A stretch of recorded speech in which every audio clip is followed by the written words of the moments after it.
This is the Business Storytelling Show with Christoph Trapp. Name a top 20 storytelling podcast and a top 5% podcast globally. Christoph chats with thought leaders and experts to share tips and tricks that can help you tell your company's stories better to drive business results. Available wherever you listen to podcasts, live streamed on major social media channels, and part of the DB&A television network. Available on most U.S. television sets and streaming on Roku and Amazon Fire.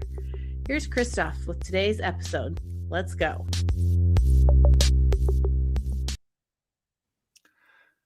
Let's go, business storytellers. How's everyone doing? Thanks for joining me. Today we want to talk about how do we become more of a confident marketer. And this is a super interesting topic to me because at the end of the day, we want to be confident, but we don't want to be jerks, right? We want to stand out there. We want to make a difference. And by the author, I'm trying to pull it up here for you. There's so much going on my computer today. The author of Stand Out Marketing. You can check that out right there. Scan the code if you want to get that from Amazon right now. It is available. Stacey Danheiser, she wrote the book. She also came up with the concept of how do you become a more confident marketer. So I want to find out, why is that actually important? Why should we do that? And how do we become more confident while we're staying on the right side of knowing it all, so to speak. Welcome to the show, Stacey. Yes, thank you for having me here. Well, I'm really glad we connected. I think on Twitter, it's been a while, so always happy to get the Twitter community on here. But tell us, first of all, how did you even come up with the whole concept of the confident marketing leader? Why is that top of mind? Why is that important? And how did you come up with that the concept? Yes, so let me give you a little bit of backstory. I actually came from a corporate marketing background, and I have been in consulting for the past several years. And I started to notice a trend that I have seen with both marketing professionals as well as executives. And that is, with all of this new technology and all of these new channels that are constantly bombarding us, the confidence levels have gone down in marketing professionals. And subsequently, they've also gone down in CEOs. That's the number one thing that you can kind of point to with C-suite tenure. CMOs have the shortest tenure of any C-level executive. And one of the constant things on everybody's mind is, I don't really have confidence in my marketing team. I don't really trust them. And then flip side, when I talk to marketing professionals, I hear the same thing. I just wish I had more confidence. I wish I could show up and get a seat at that leadership table and really represent, my value and what I know. But often I'm not even invited into those discussions. And so it's something that, because I've been on the other side of this and worked in corporate for so long, that I wanted to really start to tackle and solve and help marketers earn their confidence back to earn and keep that seat at the leadership table. It's interesting to me, of course, we talk about confidence. I mean, at a certain level of trust, right? How do we trust something? How do we, how long does it take? And I mean, that's probably one of my favorite topics when it comes to content marketing, especially. We know it works. We all have made it work. But yet, when it's content marketing or content strategy, they go after 2 weeks. Why is it not working? Same with podcasting, right? I mean, podcasts out there launch 15 episodes. I think that's average for a lot of shows. And then they quit and they say, oh, look, it didn't work. And here we are. I don't remember what the number was, 584 episodes in. And certainly it's working, but it didn't work on episode 5. Episode number was. Mm-hmm. How do we getting that up and built? Yeah. Well, I mean, there's a lot of different ways we can take this conversation, but I like to basically say there's really kind of three areas to look at. So the first is around knowing your role. And what I have found is that marketing jobs have changed. A lot of responsibilities, frankly, have been taken away from marketing. And so if you ask your CEO or your head of sales or your product team, what do you think the job of marketing is? And we did this research as part of the research for standout marketing, and we would hear different things from business leaders and non-marketing executives, which is, marketing's responsible for the brand. Marketing's responsible for setting the marketing strategy. Marketing's responsible for sales enablement. Marketing's responsible for demand generation and getting leads. But there's an underlying piece, I think, that you've got to really know what your skill set is and what you believe kind of is the role that you were brought on to do, and verify that is accurate. And so there's, I simply sort of describe it as the job of marketing is to help connect the dots from what the customer cares about and needs and values over to what the company sells. And so really marketing becomes that bridge. And there's a lot of steps that you have to be confident in to be able to build that bridge. And oftentimes what I see is that, marketing professionals are hired. There's a job description that was cobbled together. Probably somebody went to Google and typed in, VP of marketing, and copy pasted a bunch of different job descriptions into one. And really that it's not representative of how the company views marketing to begin with. And so I always like to start there is, what does the company believe the role of marketing is? And how does that line up philosophically with what you believe your role is?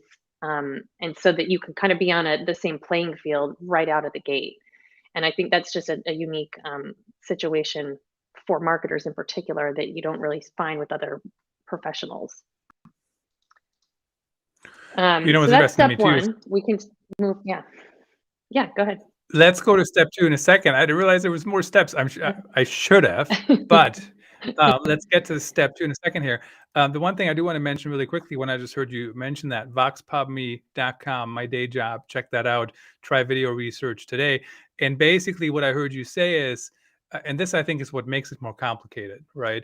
You have to understand your customers, because good luck creating any kind of content, any kind of campaign, anything that anybody will care about if you don't even understand them, right? And I think one of my favorite examples when it comes to that is back in the day when I was expected to create a campaign and strategy around OBGYN content.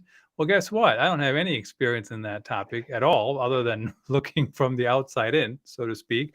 But I mean, that's a bad one right there. What I mean? Like, I really had to what people even care about in that, and really get advice. So how do you even a while? Oh, Christoph, you're frozen. A while started right out how what our customers are like. I mean, it's not just, you can't just jump in and say, here's our marketing strategy, we're up and running. Hmm. Yeah, so that actually is my step 2. So step 1 was knowing what your role is as a marketing professional, and knowing that there's different skill sets required to be, in that marketing strategy seat. And what does really good look like for that?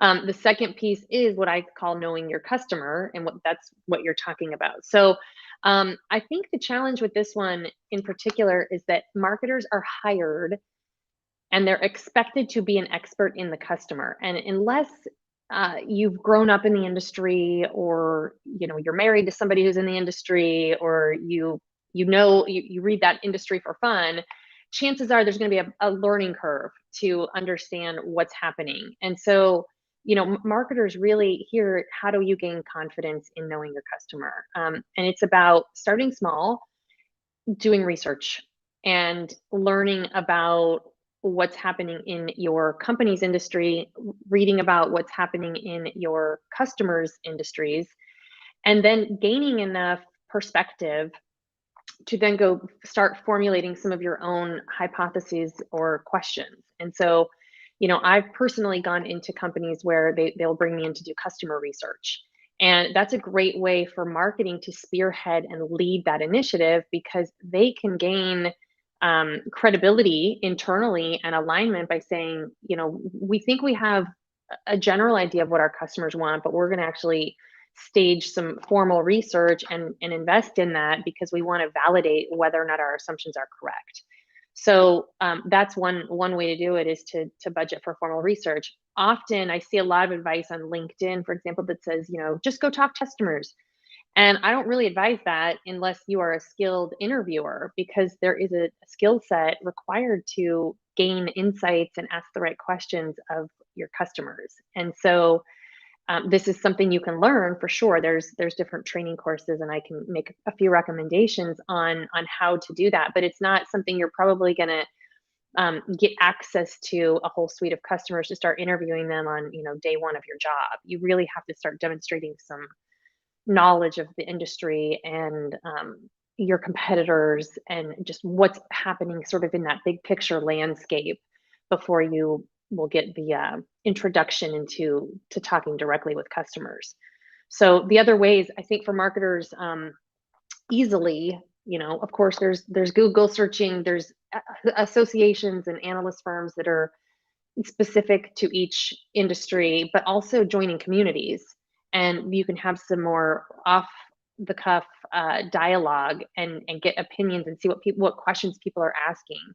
And so this is a great way, especially if you are a marketer, your OBGYN example, like that's not something that you're going to just pick up and learn. You have to go proactively figure out how you can meet people that are experiencing those challenges, and that those are within your target audience. So communities can be a great way to do that and get access to people. And then finally, events. So a lot of marketers are invited to trade shows or to workshops or webinars or other events where they actually have access directly to customers, but it's a matter of preparing a few questions that you would want to know ahead of time so that you show up and you can have a smart dialogue with a potential customer or a current customer, and not start talking about things like the food being served at the event. So those are ways to start becoming more confident about who you're serving. And certainly I always like the reminder that there is a learning curve. In the one book I would recommend, I wasn't able to pull it up here, unfortunately, quickly enough, is The Mom Test. He taught Rob Patrick about questions to Stacey, how do you set up on my podcast? It's hard pressed to say, oh, I hate it, especially when we're on air, right? I have to ask you something, a little bit more, I don't know, but not so direct, right? Like, how do you like to watch podcasts today? How do you listen to podcasts today? Do you listen to the radio? What do you like on the radio? Things. So I think that's definitely a skill. Now, some of these things you're talking about, some I can control as a marketer, but some I can't, right? I'm probably not going to change the CEO's opinion on certain things, or the board, or whomever in charge. How do you kind of figure out what is the right company to work in? I guess, I mean, that's one thing I like to talk about, and is marketing a good career. But how do you know that you're in the right environment? Yeah, I think that's a really good question. I think one of the, I would say most underrated skills of a marketer is the ability to collaborate and get buy-in. And there is a bit of a, you know, what I call internal marketing. There needs to be a focus on internal marketing just as much as effort you put into external marketing. And what I hear from a lot of C-suite executives today is, my marketing team is really great at executing. They're great project managers. They can get a lot of stuff done, but they don't come up with their own strategies. They don't come up with their own ideas. And it causes a bit of tension, because the CEO does not really want to run marketing. They want somebody to do that for them, and that they want a team of people that are comfortable doing that. So one way is to start building relationships outside of marketing. And I would say, if you haven't done that yet, and you're already kind of questioning the culture that you're working in, or maybe if it's a good fit, I would say, before you make any harsh decisions, start going outside of marketing and see what happens. Do you have relationships with the product team, for example, or with your finance team, or with the sales team? And so this is something that I always advise, to get smarter about the business, because at the end of the day, the CFO typically is the one that has the ear of the CEO the most. And really, finance is not my background. I studied marketing. And so, but this is something I learned early on, that I needed to go build a relationship and be able to speak business. And so I would sit down with our finance director and have them walk me through, how are they measuring the business? What are the things, what are the most important metrics that we need to consider, so that I'm speaking the same language? I'm talking about, one company, for example, that I worked in, it was all about, they looked at both sales there was the pipeline, of course, then sales. And then because we had an installation period, then revenue came later, 12 months later in some cases. And so those were three different areas that then I learned how to present my marketing through that lens. Same thing with the product team, really understanding the product roadmap, really understanding what challenges the product team might be having, and kind of getting more of a holistic view. Customer success is another great one, because they are the front lines on the other side of the value equation. You have salespeople on the front end, which are promising value to customers, and then you have customer success people all the way at the other end that are there to implement and deliver the value that was just being sold and promised. And so they'll often have a different view kind of in that whole value equation. And as a marketer, I was always, fascinated and wanted to understand kind of that whole customer life cycle. And I think, that's really the piece of marketing that is missing today. A lot of, 90% of budgets are aimed at the sort of top of funnel and creating awareness and getting new customer acquisition. And then they kind of are ignoring the whole other part of the equation. But when marketing kind of take a step back and look bigger picture, then I think that that's a good, it will help you figure out, like, are you in the right spot? So again, is this a good career fit for you? I go back to the first question, which was, what are your strengths? Do you have kind of self-awareness about the skill set required to be a great marketer? And standout marketing, we go through 5 core competencies that are required for modern marketing teams.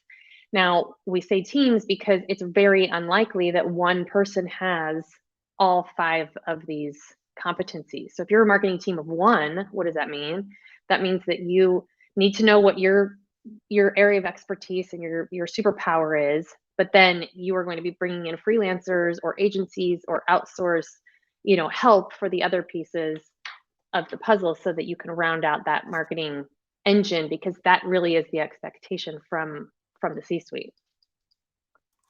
And please, please, please remember that if you are a one-person team and you do have freelancers, managing freelance work takes time too. It's kind of like, when I started an intern program before, Stacey, and I think intern programs are fantastic for the future and even today, right? Because you get some new ideas, you get new blood in, and they're there for a little while, but it takes time, and so does managing freelancers. So I'm just saying, if you have a lot of freelancers and it's just you, that could literally be your full-time job. Up is Marketing a Good Career. That's my new book, came out earlier this year. If you want to take a look at that. I wanted to circle back on the one thing you mentioned. Some executives, they say, well, marketing doesn't come up with their own ideas or their own strategy. And when you said that, my first flashback was when an executive said, well, and then here came the requirements. So I've been on here before, and I said before that I think some guardrails are fantastic, because you know what? If you need content for a little box on a website, doesn't do you good if I'm going to write you a novel, right? But at the end of the day, some of those requirements, some of those boundaries were so narrow, they weren't really asking for an idea. What they were asking is to just make it look pretty, to be quite frank. So how do you kind of maneuver those different personalities, and how do you move people along to give you the freedom, I guess, to actually create that strategy? Yeah. So I actually created a whole framework and program that I call the Confident Marketer Playbook. And there's basically 9 steps. I have found that most people want to start at step 8, which is execute. But most of the time, the reason that the executives kind of come in and oversee things and micromanage is because the first 7 steps were skipped. And so it's really basic strategy things like, customer segmentation, account targeting, and ideal customer profile, getting alignment and agreement every single step of the way makes the executive extremely confident that there is a plan and that you've mapped out a vision, a marketing vision. And so then you get more freedom to execute those things, and frankly to be able to say no, because that's part of what strategy really is, right? Is being able to look at something and declaring that you're going one direction and not the other. And that's really what executives need is in terms of the guardrails. Remember, we're going this way, we're not veering off the path, and to be constantly reminded of that. And when you own that marketing vision, and you are setting the milestones, so you get to declare, here's the things that we're going to measure, here's what we're going to look at to make sure that we are all on progress and we're on the same trail, and reminding everybody that this is the path that we're on, instead of what a lot of leaders do is just that bright shiny object of what new tactic or new piece of content that needs to be created, and so keeping everybody in a lane. You know, it's interesting. I mean, I'm in agreement with that, but the one thing that I really, really find hard to do. Hear me? Yes, it's kind of crackling a little bit, but Ugh, frustrating. Any bars here, Mike? That's live TV for you. So I do agree with that. But what's interesting to me is there's always opportunity somewhere. And if you're too in your lanes, you can miss the opportunity. So maybe, in a minute here, give me your thoughts on that, on how do you stay in your lane, but just look over, maybe that's the right way to put that, look over yeah. enough to catch opportunity. Because I'll tell you one thing, when it comes to different content types, they work when you do them well. And I don't think you have to chase the squirrel, but you also can't overdo it, right? So how do you find that right balance? Yeah, I think my approach has always been integrated marketing. So that it's more about taking it holistically. What are we trying to achieve? And then what is this overarching message that we want to share with the market? Great. Now let's go figure out the tactics and the channels to go do that. And there's a million different ideas and combinations of creativity. So I always advise, bake about 80% of your plan and leave 20% that's wiggle room. So you have the budget and the freedom to go do experimentation and do things like, great, there's this new AI tool that I want to go check out. Or 2020 when COVID happened, I mean, all of those marketing plans that were created got thrown out the window, 2 months into the year. And so it's being able to be agile enough. And if you know your target audience, you know what your goals are, and what you're trying to achieve, the tactics piece is always secondary as to how you're going to execute that. But it's making sure, do we still agree that, is this still the goal? Is this still what we're aiming to do? And then making sure to set, I think, proper expectations as well, going back to your point that consistency is key, and you're not going to see immediate revenue increase 1 month into a new project. But I think a lot of marketers maybe fail to set milestones and to set proper expectations internally, that you're not going to see revenue in 1 month, but here's how we'll know that this thing is working. We're going to be looking at, how many people are tuning in, and is that increasing? We're going to be looking at how many people share this, and is that increasing? Right. And showing what some of those milestones are that the business should be looking at before they can make the decision to pull the plug or not. Yeah, it's definitely interesting to think about, how do you make and how do you keep your eyes open for different opportunities, and and plugging along for the things you have to do today. Certainly, at the end of the day, marketing does work, so we can stop saying it doesn't work. It doesn't work if you don't do it correctly, if you don't have the right people, if you don't have the right teams.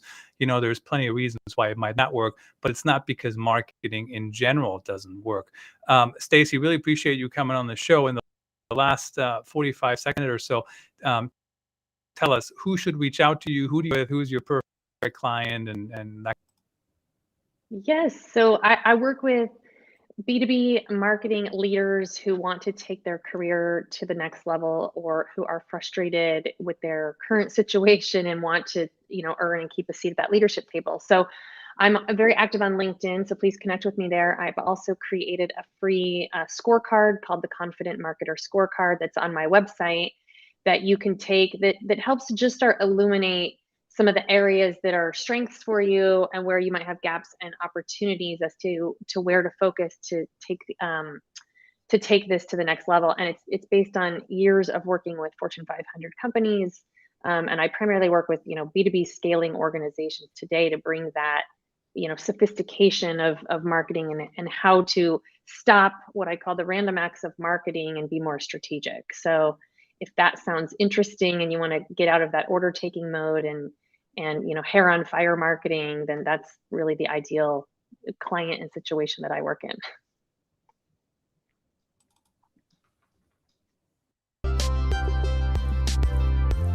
That's a wrap. Thanks for tuning in.